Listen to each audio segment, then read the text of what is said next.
નમસ્કાર દર્શક મિત્રો, શિખર ભારતના ડિજિટલ પ્લેટફોર્મ પર આપનું સ્વાગત છે। વાત કરીએ સમાચારની તો હાલ અમારી ટીમ આવી પહોંચી છે માંજલપુર શ્રી સ્વામી વિવેકાનંદ વિદ્યાલય, જ્યાં અસામાજિક તત્વો દ્વારા પોતાનો વાહનોનો જમાડો કરી દેવામાં આવે છે અને સાંજ પડે પત્તાઓ રમવામાં આવે છે।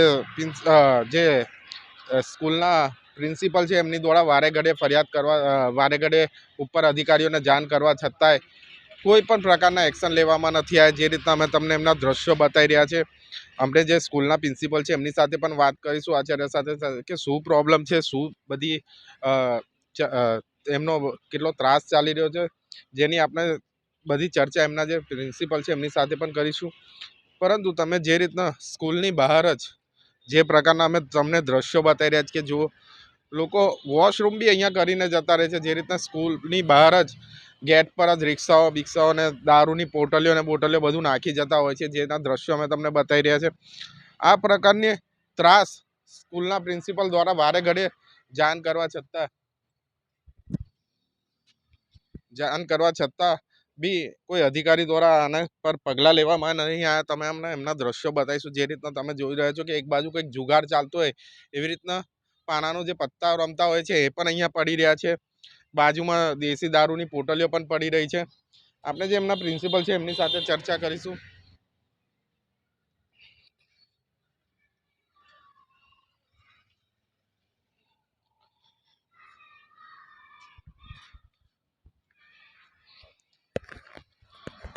જી, શું પ્રોબ્લેમ છે આ લોકોનો ને શું એ થાય?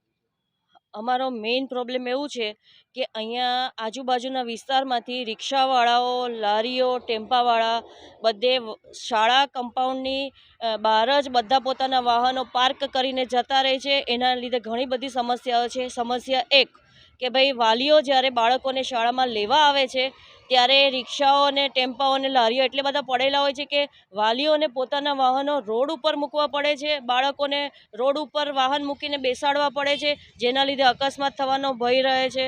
પછી બપોરના સમયે અહીંયા મોટા છોકરાઓ ગમે તે આજુબાજુના વિસ્તારોમાંથી ગમે ત્યાંથી આવી અને અજાણ્યા છોકરાઓ આવી અને રિક્ષાઓમાં બેસી રહે છે, જેના લીધે વાલીઓ અમને કમ્પ્લેન કરે છે કે અમારી દીકરીઓ મોટી છે, અમે એને જાતે મોકલી શકીએ એમ છીએ, પણ અહીંયા બધા બેઠેલા હોય છે, જેના લીધે વાલીઓ શાળામાં દીકરીઓને એકલા મૂકવા આવવા ડરે છે, એટલે એ લોકો જાતે લેવા મૂકવા આવે છે।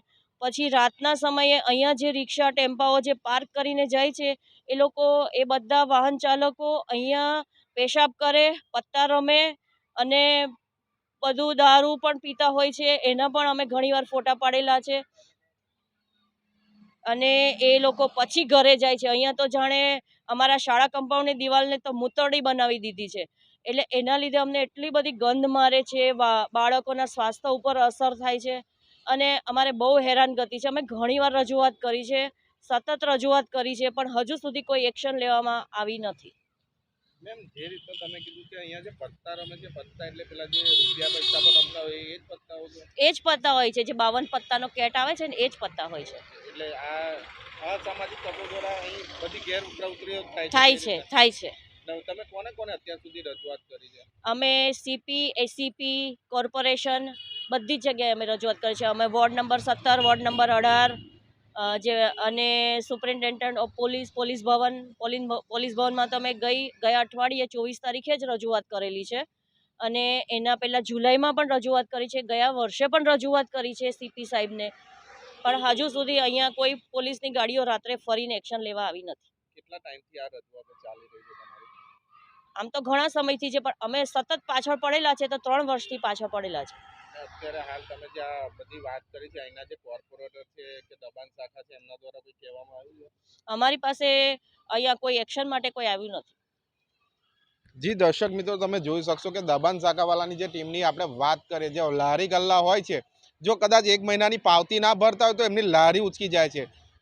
પરંતુ ક્યાંક ને ક્યાંક જ્યાં વિદ્યા, આપણે જે એવું કહેવાય છે કે જ્યાંથી આપણને સંસ્કાર મળે છે, જ્યાં આપણું બીજું ઘર કહેવાય છે, એવા વિદ્યા મંદિરની બહાર જો આવા અસામાજિક તત્વો દ્વારા આવો ત્રાસ કરવામાં આવતો ને છેલ્લે કેટલાક સમયથી જ્યારે પ્રિન્સિપલ લોકો અને ત્યાંના આચાર્ય દ્વારા આ પ્રવૃત્તિને અટકાવવા માટે ઘણા બધા પ્રયાસો કર્યા છે, પરંતુ ક્યાંક ને ક્યાંક સત્તાધીશો લોકો દ્વારાથી એમના પગનું પાણી નથી પેટનું પાણી નથી હલતું. જે રીતના અમે તમને દ્રશ્યો બતાવ્યા છે કે વોશરૂમ બી એ લોકો જે દિવાલ ઉપર કરી જાય છે, જેના દ્રશ્યો અમે ફરી એકવાર બતાવવાનો પ્રયાસ કરીશું કે જે સ્કૂલની જે દિવાલ છે ત્યાં તમે જોઈ શકશો કે જાણે પેલું વોશરૂમનું એક અડ્ડો બનાવી દીધો હોય એવી રીતના જે તે અહીંયા આવીને કરે છે.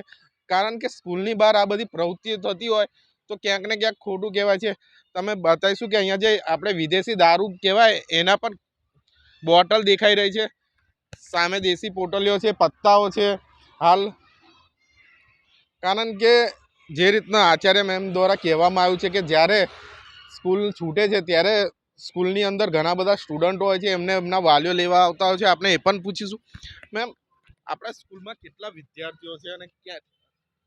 બાલવાડીથી ધોરણ 12 સુધીના 700 વિદ્યાર્થીઓ અમારી શાળામાં ભણે છે અને સવાર પાળી અને બપોર પાળી બંને પાળીમાં અમારી સ્કૂલ ચાલે છે. સવારે 7:15થી 12 વાગ્યા સુધીની અને બપોરે 12 વાગ્યાથી 5:10 સુધી બાળકો અહીંયા હોય છે. સવારે 1 થી 5 અને બાલવાડી અને બપોરે 6 થી 12 ધોરણના બાળકો અહીં ભણે છે.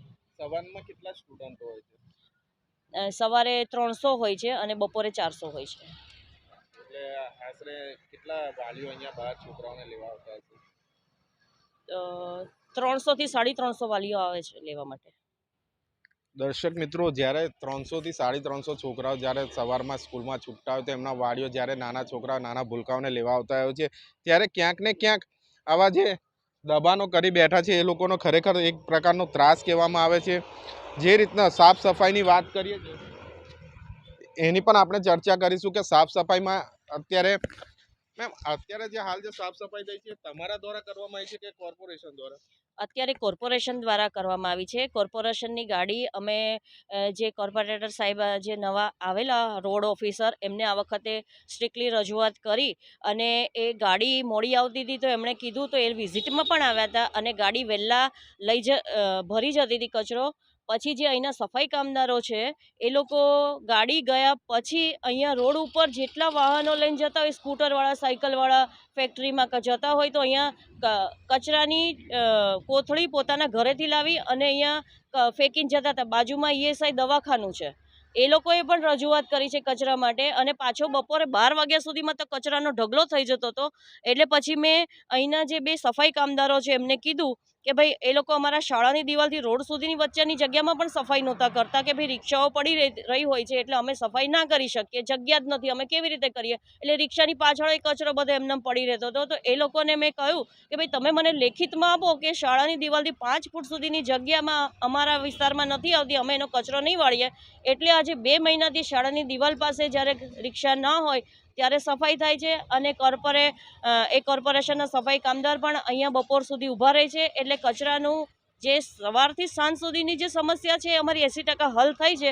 પણ પછી રાતના સમયે તો પાછો કચરો એટલો ને એટલો જ હોય છે. એટલે સવારે તો પાછો મોટામાં મોટો કચરાનો ઢગલો તો હોય જ છે. જી દર્શક મિત્રો, જે રીતના આચાર્ય મેમ દ્વારા કહેવામાં આવ્યું છે એ પણ આપણે જોઈશું કે આગળની સાઈડમાં જે એએસઆઈ હોસ્પિટલ છે ત્યાં એમના દ્વારા કહેવામાં આવે છે કે લોકો કચરો ફેંકી જાય છે. તો આપણે એ પણ જોઈશું કે રસ્તા ઉપર જે એમના કહેવા પ્રમાણે કચરો નાખી જાય છે.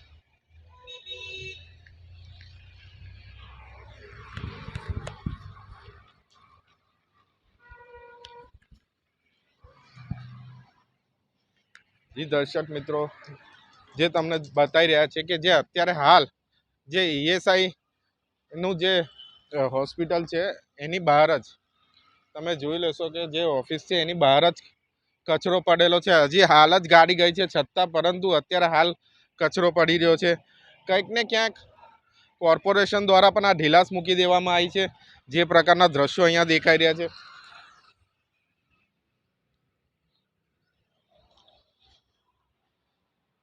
વિવેકાનંદ સ્કૂલની બહાર અસામાજિક દ્વારા પોતાના વાહનોનો જમાડો કરી દેવામાં આવ્યો છે. જે ગુજરાત સરકાર કામદાર વીમા યોજના છે એની બહારના હું તમને દ્રશ્યો બતાવીશ. ત્યાં પણ ક્યાંક ને ક્યાંક કચરાની લારી અને બીજા એક દ્રશ્યો હું બતાવીશ જ્યાં તમે જોઈ શકશો કે જે દેશી દારૂ છે એના દ્રવ્યના જે પોટલીઓ કહેવાય છે એ પણ ત્યાં બહાર પડી છે. કચરો પણ એ જે લારી છે એની અંદર જે ભરીને જ મૂકી દેવામાં આવે છે.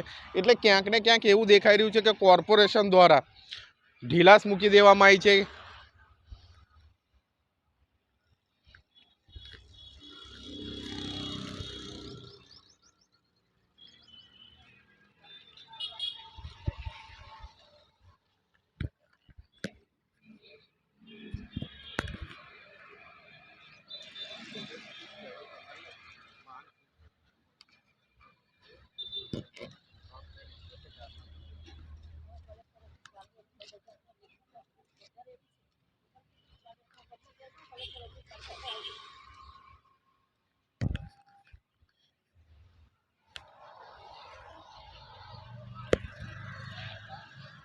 આપણે જે એમના આચાર્ય છે એમની સાથે પણ વાત કરીશું. જી, અત્યારે અમે જે જોયું છે જ્યાં ક્યાંક ને ક્યાંક કોર્પોરેશન દ્વારા પણ ઢીલાસ મૂકવામાં આવી છે અને અસામાજિક તત્વોનો પણ જે ત્રાસ દેખાઈ રહ્યો છે કે બહાર પાનાનો અને દેશી દારૂ તથા વિદેશી શરાબોનો પણ સેવન થતું એવું લાગે છે અને વોશરૂમ પણ કરતા હોય છે. જો કદાચ તમારી માંગ પૂર્ણ નહીં થતું તમે શું કરશો? અમારી પાસે હવે છેલ્લામાં છેલ્લો ઉપાય એ જ છે કે અમે બધા વાલીઓ અમારી સાથે આવવા માટે તૈયાર જ છે. અમને વાલી મિટિંગમાં પણ વાલીઓ કહે છે કે તમે એકવાર ચાલો મેડમ, અમે તમારી સાથે બધા રેડી છીએ. આપણે કલેક્ટર ઓફિસ જઈ અને બેસી જઈશું. બધા વાલીઓ અમને સપોર્ટમાં જ છે કે આ બધું બંધ કરવા માટે અમે તમે કયો એ કરવા માટે તૈયાર છે. અમુક સંસ્થા આવીને કે તમે કહેતા હોય મેડમ તો અમે અહીં આવીને આ બધા વાહનો છે ને એની તોડફોડ કરી નાખીએ, પણ અમારે એવું કરવું નથી. આપણે કાયદેસર જે વસ્તુ થતી હોય એ જ કરવી છે, એટલે અમે નથી કરતા. બાકી અમને આવીને એવા પણ કહેનારા છે જે લોકો જોવે છે, રાતના સમયે પણ નીકળતા હોય ને જોતા હોય કે ભાઈ તમે કહેતા હોય તો અમે બધા વાહનોની તોડફોડ કરી નાખીએ, એટલે બીજી વાર મૂકે નહીં. અમે બ્લેડ લઈને વાહનોના ટાયરો કાપી નાખીએ, એટલે સુધી અમને બધા કહ્યા છે. પણ અમે કીધું નહીં, આપણે જે કાયદેસર થતું હોય આપણે છેલ્લે કલેક્ટર ઓફિસ બધા વાલીઓ જાશું, વાલીઓ સાથે અને આપણી રજૂઆત કરશું કે ભાઈ ગમે એમ કરીને અમારી આ સમસ્યાનું નિરાકરણ લાવો. હું પ્રાથમિક વિભાગના આચાર્ય છું, મનીષા બી ચાંદ્રાણી.